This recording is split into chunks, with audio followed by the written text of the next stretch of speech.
கனவு கண்டாயோ சாமி, வாழ்க்கை ஒரு கனவு தானையா சாமி, ஒன்றை உந்தன் மனம் கேட்டது, அந்த ஒன்றும் வேறு இடம் போனது,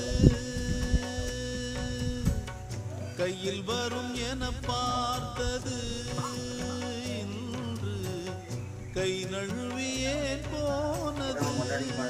சுகாதாரத்துறையில வேலை பார்த்துக்கிட்டு பேசுற என்ன என்ன கனவு கண்டாயோ சாமி, இல்ல அப்பனா நீங்க சமைக்கலையா 30-50